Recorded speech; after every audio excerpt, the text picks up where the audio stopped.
दोस्तों इस वक्त एक इम्पॉर्टेंट चीज़ चल रही है और वो ये है कि इंडिया की जो जीडीपी ग्रोथ रेट है दैट हैज़ रीच्ड एट 8.2%। 8.2%। आप यहीं से अंदाज़ा लगा लें, डिस्पाइट व्हाट, डिस्पाइट दी जो टैरिफ थे। तो it means that India has the capability, this is what many people are saying. Modi साहब ने भी कल इसको लिंक किया कि इंडिया की इकोनॉमी ग्रो कर रही है 8.2% इन द क्वार्टर, ये जो सितंबर में हुआ, ये क्योंकि पिछला क्वार्टर था टैरिफ से लगने से पहले। पहले 7.8% थी। सो ये जो डाटा है ये गवर्नमेंट की स्टैटिस्टिक्स मिनिस्ट्री ने रिलीज़ किया। पैगाम सिर्फ ट्रंप साहब को भेजा है इंडिया ने, और ट्रंप साहब को ये कहा है कि मुझे कोई फ़र्क नहीं पड़ता, आई डू नॉट केयर।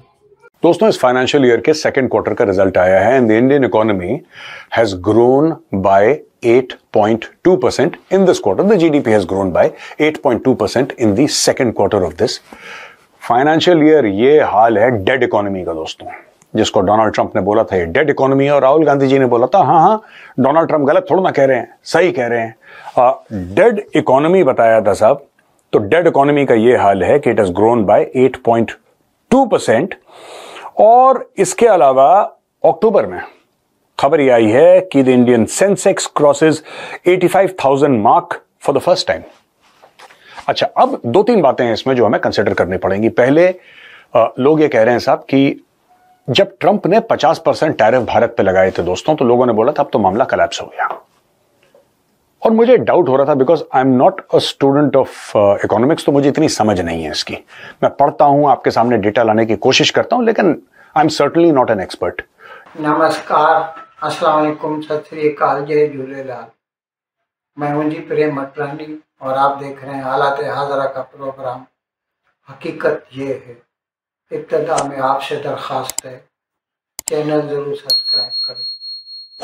दोस्तों, मैं कई मरतबा कह चुका हूँ, आप मेरे प्रोग्राम देखते होंगे कि भारत की मईशत जो है अच्छी सेहत है उसकी, और बावजूद इसके कि ट्रंप जब से आया है उसने हमारे ऊपर पहले तो 2 अप्रैल को 25% रेसिप्रोकल टैरिफ लगाए, फिर 27 अगस्त को उसने हमारे ऊपर रूस का हम तेल खरीदते हैं, इसीलिए पेनल्टी के तौर पर 25% मजीद उसने टैरिफ लगा दी।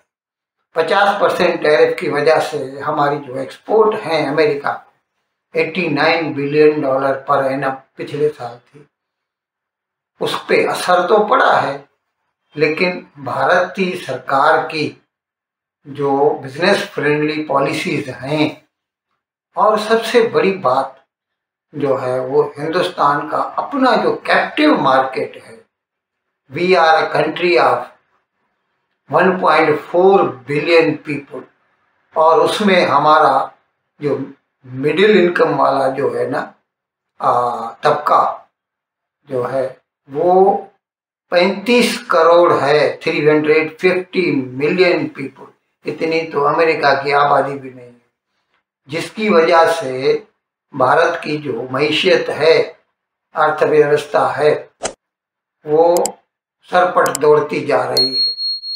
अब इसका सबूत ये आया है कि दूसरी तिमाही यानी second quarter of this financial year, that is जुलाई अगस्त सितंबर, ये 3 महीनों की जो हमारी रिपोर्ट आई है उसमें भारत की जो इकोनॉमी है 8.2% के हिसाब से आगे बढ़ी है। अब ये तो वाइल्डेस्ट जो गेस होंगे किसी के भी। अभी जैसे IMF ने कहा 6.5% के हिसाब से भारत की इकोनॉमी बढ़ेगी, हम तो उस पर ही खुश हो गए, चलिए बहुत अच्छा है, क्योंकि इस वक्त बाकी दुनिया जो है ना बहुत मसलों से गुजर रही है। खुद चीन की इकोनॉमी 4.8% के हिसाब से, और जर्मनी और बरतानिया तो रिसेशन में है। अमेरिका की इकोनॉमी सिर्फ 2% के हिसाब से आगे बढ़ रही है। ऐसे वक्त में जब हमारे लिए ये कहा गया कि 6.5% की रफ्तार से भारतीय इकोनॉमी बढ़ रही तो हम खुश हो गए, लेकिन जो सेकंड क्वार्टर के जो नतायज आए हैं उसमें भारत की इकोनॉमी 8.2% के हिसाब से आगे बढ़ी है। ये तो किसी ने तस्वर भी शायद नहीं किया हो, लेकिन शुक्र है खुदा का, हमारी अच्छी पॉलिसियाँ और भारत का जो मिडिल इनकम ग्रुप है उसकी वजह से, और consumption story, this is nothing but consumption story. और पॉलिसीज भी हैं सरकार की, जैसे जीएसटी घटाई गई और पीएलआई के वजह से, तो भारत की इकोनॉमी इस क्वार्टर में 8.2% के हिसाब से आगे बढ़ी है। अच्छा, भारत के जो इकोनॉमिस्ट हैं वो ये कहते हैं कि पहले भी मोर देन 7% हुई थी फर्स्ट क्वार्टर में, तो इससे हम ये उम्मीद तो कर सकते हैं कि क्यूमुलेटिवली पूरा साल जब पूरा होगा, आइंदा साल मार्च 26 में, तो उस वक्त तक पूरे साल की हमारी जो ग्रोथ होगी वो कम से कम 7% तो रहेगी, और this is nothing but miracle. और इसकी वजह से दुनिया हैरान है, चीन परेशान है, क्योंकि चीन भारत को अपना एक कॉम्पिटिटर मानता है। पहले की सरकारें वो क्या है, लेफ्ट ऑफ द सेंटर थी, अपने आप को सोशलिस्ट कहलाती थी, तो वो हमेशा चीन को खुश करने के लिए भारत को पीछे रखती थी। चीन आगे बढ़ता गया, नहीं तो मैं आपको बताऊं 1979 तक, मेरे ख्याल में 78 में दंग ज़ियाओपिंग आया, जनरल सेक्रेटरी बना कम्युनिस्ट पार्टी का, उसने ये opening up of Chinese economy किया था। तब तक Bharat per capita income, GDP growth rate हर लिहाज से चीन से आगे था, लेकिन उसने जब ये पॉलिसीज शुरू की और साइमल्टेनियसली भारत में तो वही सोशलिस्ट कहते रहे अपने आप को, और बढ़ने की कोई कोशिश नहीं की, जिसकी वजह से आज चीन दुनिया की दूसरी बड़ी इकोनॉमी बन गया है और अमेरिका तक को आंखें दिखा रहा है। खैर शुक्र है, देर आयद दुरुस्त आयद, अब हम काम कर रहे हैं इस सिलसिले में। लेकिन चीन जब देखता है कि हिंदुस्तान आगे बढ़ रहा है तो उसको जलन होती है, और उसको जलन होती है तो वो हमारी राह में रोड़े अटकाने की कोशिश करता है। मैंने कई प्रोग्राम किए, बताया कि किस तरह हमारे यहाँ भी क्या इंफ्रास्ट्रक्चर पर बहुत काम हो रहा है, उसके लिए हमें टनल बोरिंग मशीन चाहिए, टीबीएम, बड़ी बड़ी साइज की, तो हम वो चीन से इंपोर्ट कर रहे थे। खुद चीन ने जो है पहले जर्मनी से इंपोर्ट की थी और जर्मनी से टेक्नोलॉजी लेके बनाई। अब ज़ाहिर है चीन की जो चीज़ है वो सस्ती पड़ती है, तो चीन हमें वो देने से इनकार कर रहा है। फिर रेयर अर्थ मेटल देने से इनकार किया, खैर अभी देना शुरू किया है। और इसी तरह फॉक्सकॉन का जो यहाँ पर कारखाना है तो ताइवान की कंपनी, लेकिन वहाँ पर इंजीनियर्स कुछ चाइनीज काम कर रहे थे, तो उसकी नियत ये थी कि भारत में ये काम बंद हो जाए, आईफोन बनने, तो उसने यकायक ये फैसला किया कि यहाँ से 600 चीनी इंजीनियर वापस मंगवा लिए अपने यहाँ, ताकि भारत के कारखाने बंद हो जाए। लेकिन ऐसा नहीं होता, भारत भी कंटिजेंसी प्लान रखता है, और बावजूद इन सारे हेडविंड्स के, और ट्रंप का तो आपको पता ही है, अब तक उसने हमारे ऊपर 50% टैरिफ लगा रखे हैं। ऐसी हालत में हमारे यहाँ एक तो कंजम्पशन स्टोरी है, मिडिल क्लास है बहुत बड़ा, और जो मैंने बताया अच्छी पॉलिसीज़ हैं, जैसे मैंने कई प्रोग्राम किए, बताया कि किस तरह अभी तो ये सितंबर तक के नतायज आए हैं। अक्टूबर में तो हमारी ज़बरदस्त आईफोन की एक्सपोर्ट हुई थी, और जीएसटी का जो असर है, हमारी जो पॉलिसीज़ में रिफॉर्म लाया गया, वो तो 22 सितंबर से हुआ था। वो तो अभी जो दूसरी तिमाही के नतायज आएंगे तो पता चलेगा। तो हमें तो उम्मीद है कि 7% ऑन एन एवरेज पूरे साल तक तो कहीं भी नहीं गया। और अच्छा, इसके साथ साथ मैं ये भी बता दूं कि ये तो जीडीपी इतनी बड़ी है, उसकी वजह क्या है? मैन्युफैक्चरिंग में 9.1% इजाफा है। सर्विसेज तो हमारी वैसे भी टॉप पर है, आपको इल्म है पूरी दुनिया में जो है।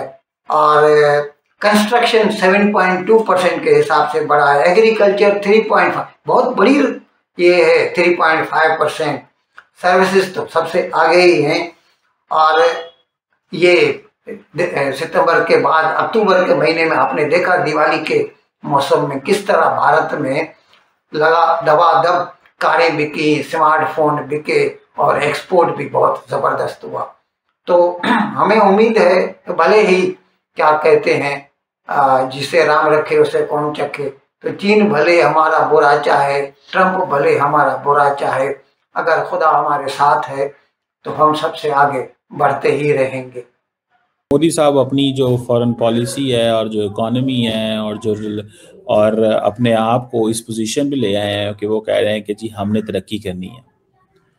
सो ये आप देख लें, ये बाय द वे ये रॉयटर्स का आई थिंक पोल है जो कि 61 इकोनॉमीज का उन्होंने कुछ किया, कुछ इस तरह। सो इंडिया ने फास्टेस्ट ग्रोथ इन 6 क्वार्टर्स वो कह रहे हैं। अच्छा, इंडिया की जो ग्रोथ है वो जारी बात है, that is because of the consumer spending. Consumer ही बहुत ज़्यादा है उनके पास। गवर्नमेंट मुसलसल एक चीज़ को देख रही है, डिमांड।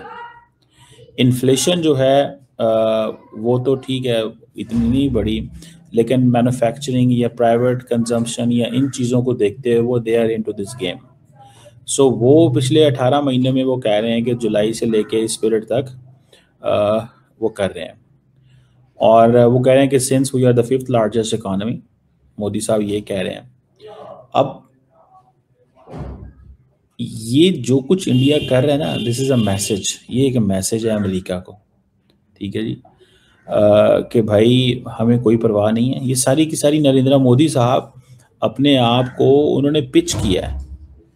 मोदी साहब ने अपने आप को पिच किया है कि भाई तुम इस चीज़ को छोड़ दो। लेकिन जब ट्रंप ने बोला, मैंने बोला यार ऐसा हो नहीं सकता, पर क्यों नहीं हो सकता मुझे क्लियर नहीं था खुद अपने दिमाग में।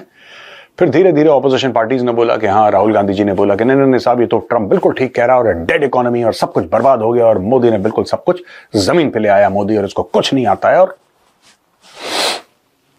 उसके बाद आईएमएफ की रिपोर्ट आई जिसमें आईएमएफ ने बोला कि India is the fastest growing large economy, maintains that space. जो इंडिया पहले थी, आज भी India fastest growing large economy in the world है, ठीक है। अच्छा दोस्तों, फर्क क्यों नहीं पड़ा? फर्क क्यों नहीं पड़ा? बात यह है कि 50% आपने टैरिफ लगाए हैं तो फर्क क्यों नहीं पड़ा? फर्क पड़ना चाहिए था, इकोनॉमी में उथल पुथल हो जानी चाहिए थी। बट ऐसा नहीं हो सकता ना कि साहब आपकी एक्सपेक्टेशन हो 7.6 और हो जाए 8.2, आपने एक्सपेक्टेशन बीट कर दी है। आप तो ये सोच रहे थे कि रिवर्स गियर में जाएगी इकोनॉमी, ये 5th और 6th गियर में कहां से चली गई? कंजम्पशन बेस्ड इकोनॉमी है दोस्तों। जब डोनाल्ड ट्रंप ने बोला 50% टैरिफ और ये और वो, ऐसा पूरी the complete idea of Donald Trump was कि मैं इतने टैरिफ लगा दूं भारत घुटनों पे आ जाए। भारत की सरकार बोले कि यार ट्रंप साहब आप बताएं क्या करना है, और जो आप कागज पे लिख दें हम साइन करने को तैयार है। That is what Donald Trump wanted from India. अब वो तो हुआ नहीं, आज तक नहीं हुआ, तो आज क्या होगा? ठीक है, इंडिया को झुकाने वाले कई आए कई चले गए।